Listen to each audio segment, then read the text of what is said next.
Давно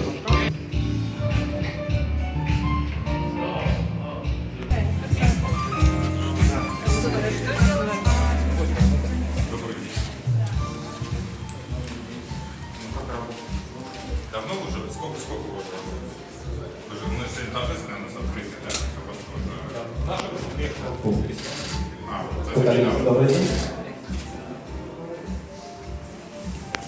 Мы хотим пригласить для перерезания красной ленточки губернатора Калининградской области Антона Алиханова, президента ABB в России Ирину Козлову, члена совета директоров группы ABB Питера Тервиша и посла Швейцарии в России Ива Россия. Все четвером. Welcome. Ну что, коллеги, если вы готовы, то вы знаете, что делать. Поближе подойти к ленточке. И если вы готовы, то вместе. Можно? Друзья, поздравляем! Поздравляем! Мы открыли наш инжиниринговый центр ABB в Калининграде.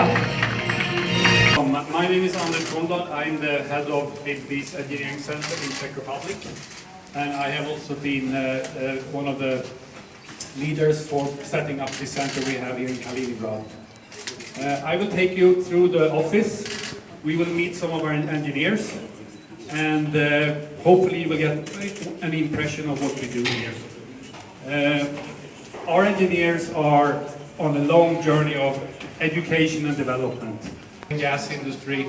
So these engineers end up in quite interesting places all over the world, South America, North America, Europe, Russia of course. So we really want to train and build their knowledge in a very, very professional way, and that's what we will try to do here. So please follow me and we will meet some of the engineers and hear what they have to say about it.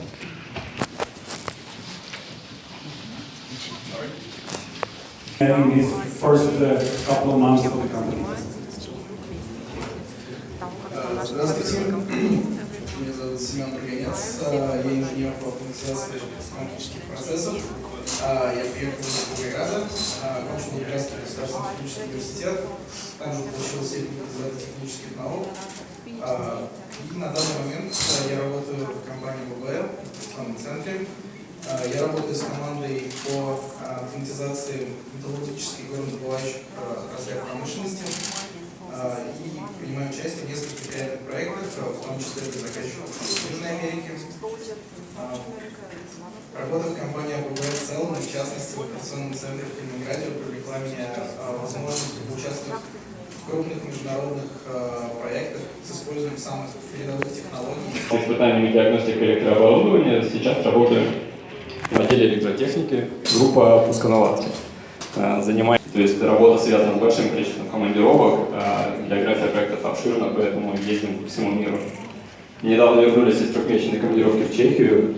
Помимо стажировки прошли курсы обучения и приняли участие уже в реальных проектах. И сейчас по доточению продолжаем над ними работать. Вот сейчас. Area we heard Simon talk about, and the electrical distribution system we're going to work on. And now we're going to meet everything we do is related to software, but Здравствуйте, меня зовут Елена, и я инженер отдела разработки программного обеспечения в Калининградской области. В прошлом году получила магистерскую степень Балтийского федерального университета по направлению математическое обеспечение и администрирование информационных систем. Компания ABB стала моим первым работодателем. Для меня, как молодого специалиста, только что окончившего университет, это отличный старт в большую жизнь. Как и мои коллеги, я провела 3 месяца на стажировке в Чехии. Чехия отзывчивые, дружелюбные люди с хорошим чувством юмора, поэтому проблем с коммуникацией не возникло ни у кого. Я успела перенять опыт у квалифицированных специалистов, получить знания в тех областях, которые совершенно не знакомы для меня, и также поработать над реальными международными проектами. Например, сейчас я занимаюсь визуализацией пользовательских данных для разработки умного города в Швеции. Для нас очень важно как раз вот программы по визуализации, и я думаю, что мы здесь с собой поработаем еще, так что воспользуемся этими технологиями, вашими знаниями. Спасибо. Mike, who is one of our senior experts in what we call operator effectiveness. Thank you, Anders. Can you all hear me? Yes? Like Anders said, presenting our results. It's not enough to just build like a plant or a whatever operation is. It's really to also make it possible to operate and do that in a safe fashion, do it with projects is for me the absolute most important. And for the operator to be able to really do a good job, specifically in a critical situation, so that we can avoid unnecessary stops, but also avoid accidents. So we get back to the system. And before I close this with us also, this is one example. One very clear trend today is to do more of collaboration or consolidation of operation. Preset position, so I can have a optimized setting for my sitting and another one run from the mobile phone when I'm standing up. So we are encouraging operators to move and change their positions. So we're very keen on keeping the operator's health to an optimal.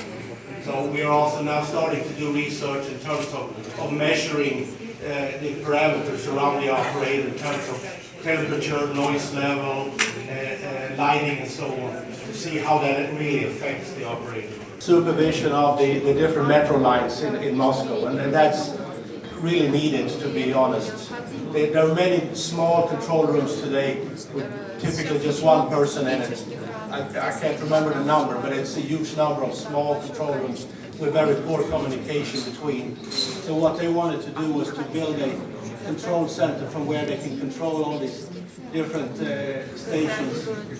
And if something would happen, I can simulate an alarm here.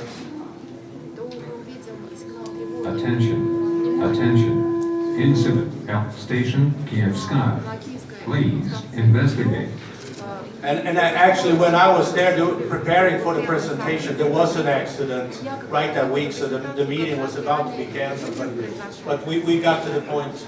This is just, again, showing what is possible with this kind of environment. In this case, we could have had a smart camera or some kind of sensor out there sensing that something happened there on that station. The accident that happened that week was that someone was actually pushed down the tracks because it was too crowded on that station and was overrun and actually killed. So here you see I automatically brought up pictures. It could be live cameras, of course, a map showing where it is, and a map here and instructions for the operator. And here I can, of course, now continue. I can get in on a live setup here and go down and watch you see, everything is connected. Everything can be brought up as needed for one single keyboard.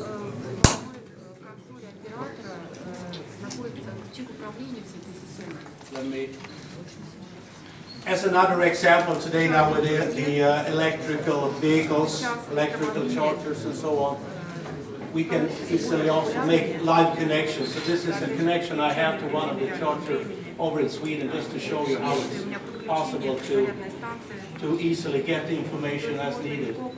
You see here I can now go in and I can get the exact information on when and how it's been used.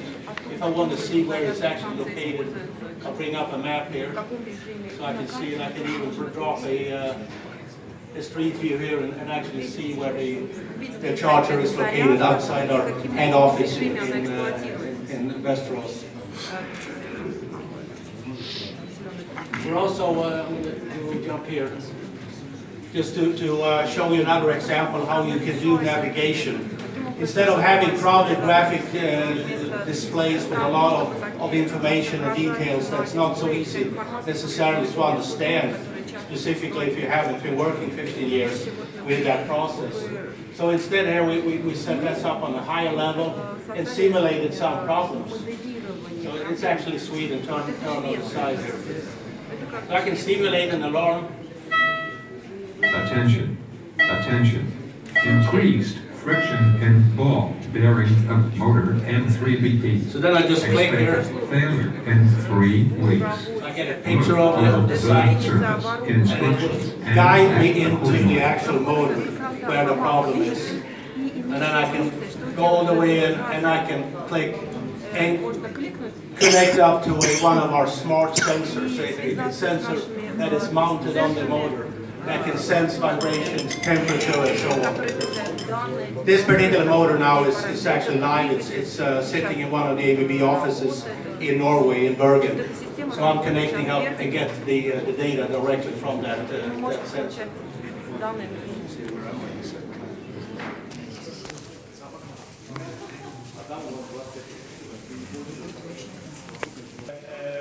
It's built with the most modern remote collaboration technology we have, video collaboration systems.